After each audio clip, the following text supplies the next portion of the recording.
In September 1622, a fleet carrying $40 million in treasure vanishes in 90 minutes. 550 souls gone. But here's what they never told you. The captain's final entry wasn't about the storm. It was a warning. And 3 centuries later, divers found something that changed everything we knew. July 1622.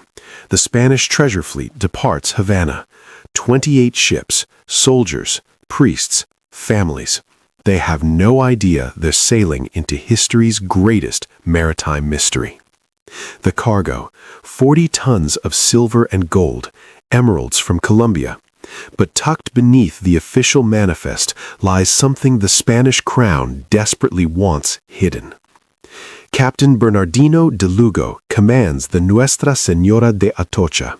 He's made this journey 17 times. This will be his last.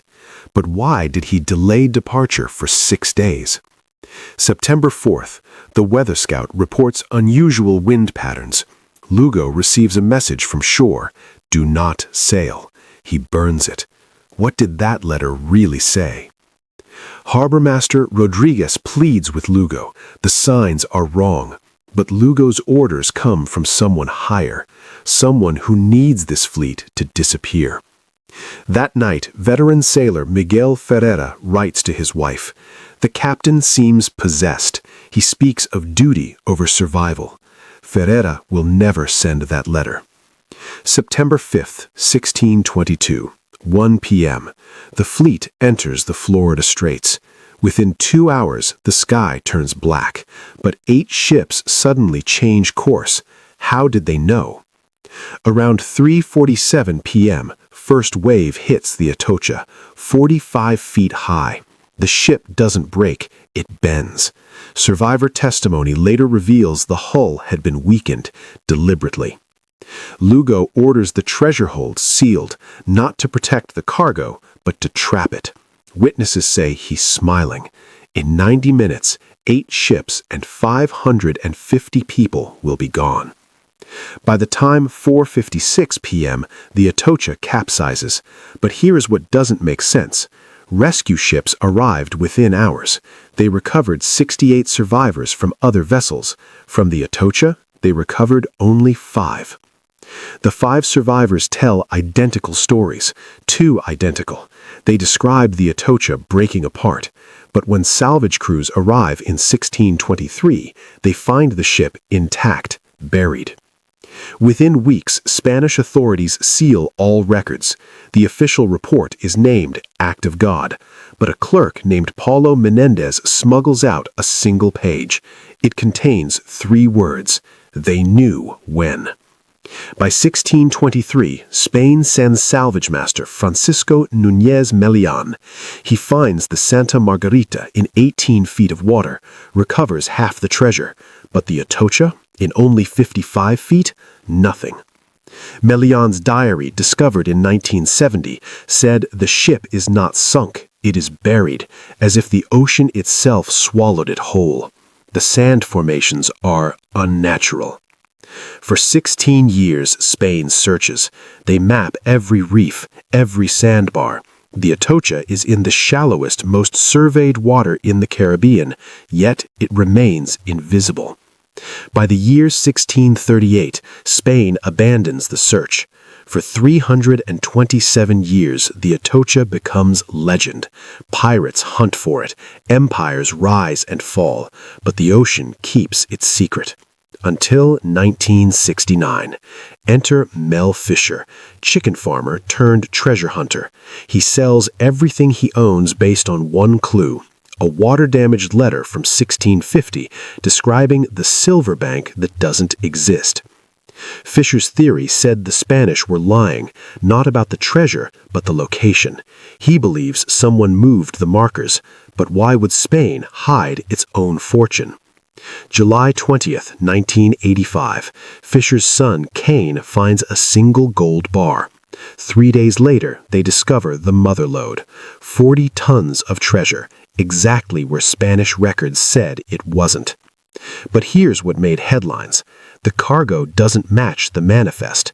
There's 20% more treasure than Spain claimed, and hidden in the ballast stones, contraband. When Fisher opens Lugo's log, the final entry, September 5th, 4:12 p.m., the Crown's secret is sealed. God forgive me. What secret was worth 550 lives? Forensic archaeologists discover false walls in the cargo hold. Inside, 2,000 pounds of unregistered gold. Documents proving Spanish officials were smuggling wealth to Europe, avoiding taxes. The letters reveal a network, governors, captains, even priests, all skimming treasure. The Atocha carried proof of the largest corruption scandal in Spanish colonial history. King Philip IV knew. The storm gave him plausible deniability, but evidence suggests he didn't just allow the ship to sail into danger, he ordered it to. Remember those 5 survivors with identical stories? 1987 genealogical research reveals 3 were retired Spanish intelligence officers. They weren't passengers, they were plants. Their testimony in 1623 sealed the official narrative, tragic accident. But a Harvard linguistics professor analyzes the transcripts. The 5 witnesses used military code phrases. Each survivor received a crown pension, unusual for shipwreck victims. They weren't rescued, they were extracted. This was a cover-up from the start. But the Atocha wasn't alone. 7 other ships sank that day. Here's what's strange. All 8 carried high-value cargo. The 20 ships with minimal treasure, they all survived. Statisticians calculate the odds, 0.003%. The selective destruction wasn't random. Someone knew which ships carried contraband. Someone on the inside. Fleet coordinator Alonso de Leyva compiled the sailing roster. He chose which ships sailed where. 3 months after the disaster, Leyva retires with unexplained wealth. 2003, marine archaeologists return with ground-penetrating sonar. They discover something that was shocking. The wreck site shows signs of pre-1622 excavation. Tool marks on the hull, made by equipment that wouldn't exist for 100 years. Cut marks suggesting sections of the ship were removed before it sank. Carbon dating reveals barnacles on the sealed treasure chests are younger than the wood. Someone accessed this wreck between 1622 and 1650, and they were careful. The Atocha isn't unique. Between 1610 and 1640, 23 Spanish treasure ships vanish in similar circumstances, always during storms, always carrying contraband.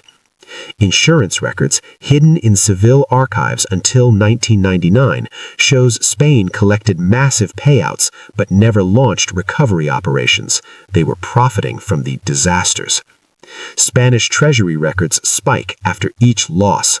The crown wasn't losing fortunes, they were laundering them. The shipwrecks were accounting fraud on a continental scale. Fisher's total recovery amounted to $450 million.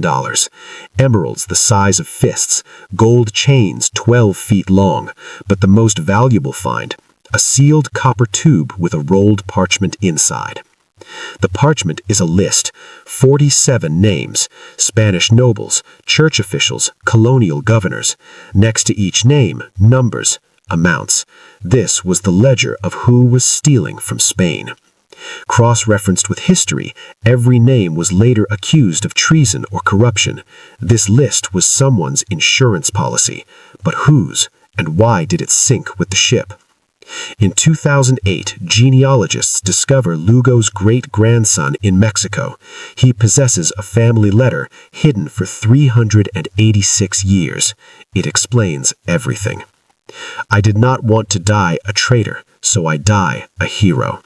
The king ordered me to deliver evidence to the bottom of the ocean. I chose to go with it. These were the writings of Bernardino de Lugo. Lugo wasn't incompetent. He was ordered to sink his own ship. He saved 5 witnesses to tell the false story. Then he went down with his secret, a loyal servant to the end. Today, 40% of the Atocha's treasure remains missing. Fisher's family still searches.